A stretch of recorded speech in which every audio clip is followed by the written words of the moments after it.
I am Monica Bailey. This is my audience. Yeah.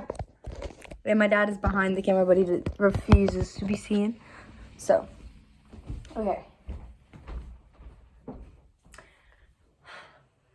Imagine spending hundreds, even thousands of dollars on an instrument, only for it to sound terrible or break within a year. Not because you don't know how to play, but because you didn't know how to take care of it. Taking care of your instrument will result in a better sound and a longer lifespan. Maintaining instruments include many things, including an assembly, putting things away, and how to clean it. I've been in marching band for 3 years. I've been playing band for almost 6, and I have performed many solos and done many honor bands throughout my career. And through my experience, I realized that it is essential to know how to assemble, how to put away, and how to clean your instrument. Starting is how to put your instrument together. First, you want to open your case, like I have done so, and take out a reed. You want to put it in your mouth, just like that, for about a minute or so. I tend to keep the reed in my mouth while I am putting my instrument together, but since it would make it harder for me to talk to you guys, I'm just going to set it on the side for now. The next step I usually do is I take my neck strap and I put it on my neck. This makes it easier for me to assemble my instrument. The next thing that I do is I take my instrument body and I grab it by the bell, like such, and I attach it to the neck strap and tighten the neck strap so it can reach my body, like this. The next thing I do is I take my neck, which looks like this, and I gently slide it to the hole, and you want to twist it so it sits in there gently. Then you want to take the screw that is on the right side and twist it, but not too tightly. And you want to be sure that you do not damage the octave key that is right here. The next thing you want to do is take your cork grease, which looks like chapstick, but it's not. 10 out of 10 do not recommend putting it on your mouth. And you want to put it on the cork. This prevents damage to the cork and makes it easier to put on your mouthpiece. The next thing you want to do is assemble your mouthpiece. You have to take your mouthpiece and take off the cover. Then you want to take that reed, which should have been in your mouth this entire time, and you want to unscrew the ligature, which is this thing, which keeps your reed on.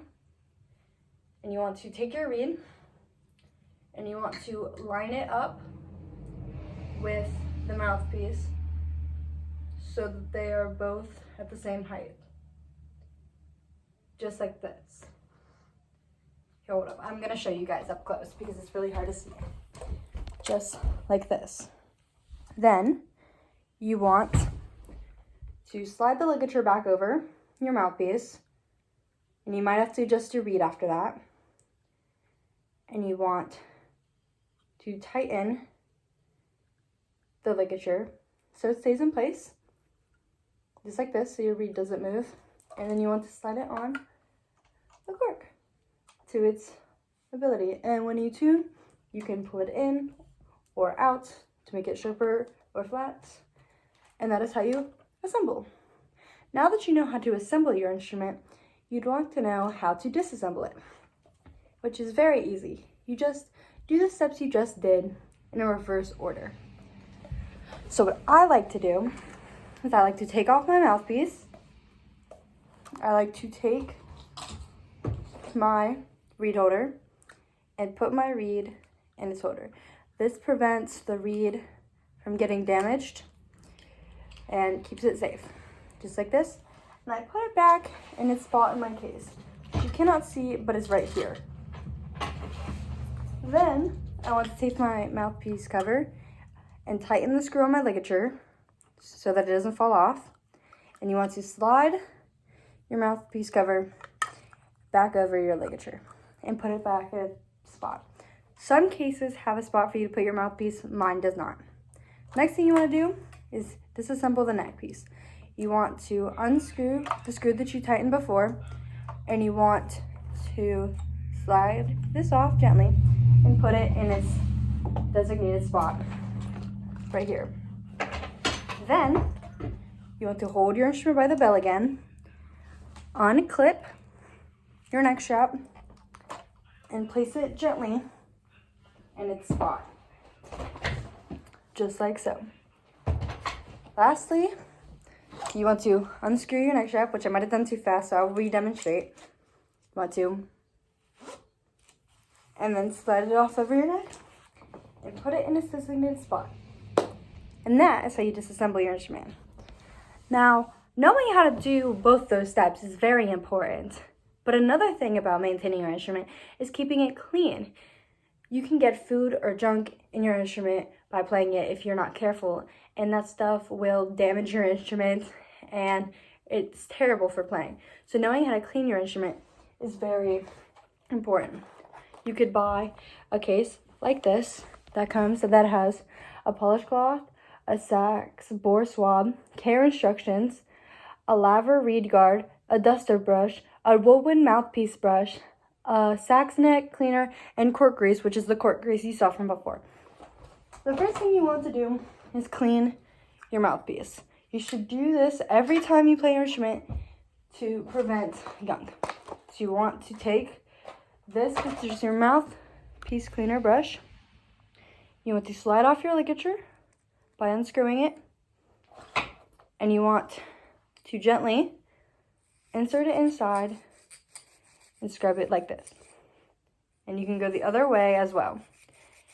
If you had forgotten to do this after you play, or you're doing it before you go somewhere, I suggest using warm water. But do not use warm water on any other part of the instrument, or you will risk damaging the pads.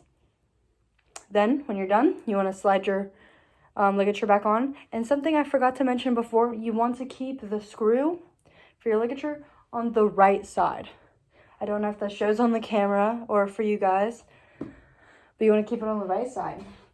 Then you want to place your mouthpiece cover back on and put it back in its slot. For the neck, which is this, you want to take your saxophone neck cleaner, which looks like this, and you first want to use the bristly black part of the instrument.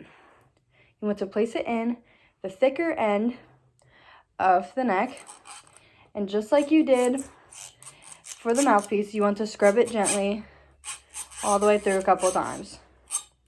When you're done, you want to flip over to the fluffy white side, and you want to do the exact same thing. This helps keep your instrument clean and gets all the gunk away. Now, it's supposed to sound like that. Don't worry, it's because of this metal rail. It doesn't damage the instrument. Now, to clean the body of the instrument, you have to take a specific rag that has a bristle in the middle and a bead at the end. What you want to do is you want to take your instrument and you want to place this bead in the middle of the instrument. Now, I know it seems worried because you don't want it to get stuck, but don't worry, this is normal. Then, you want to tilt it down your instrument until it falls out the top like this, and you just want to pull it.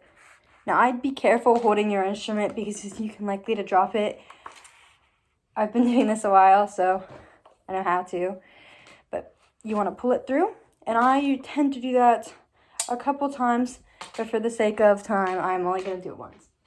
Then lastly, to clean the outside of your instrument, you want to take a polish cloth, which looks something like this, and you want to gently rub in circles all over the brass, just like this. And for the harder to reach spots, like in between the keys, which it'll be very hard to get using the cloth, you want to use a tiny brush that looks like this, and you want to gently scrub using this end first in between the keys, And then this end to dust everything off. Once you are done with that, you will have properly cleaned your instrument. Knowing how to take care of your instrument is very important. Knowing how to take care of your instrument will make it last longer, and it will make you play better. Because a good instrument and your good playing ability doesn't start from when you first pick up the instrument and start learning. It's the care that you do beforehand that makes it a great instrument, makes you play better. Thank you.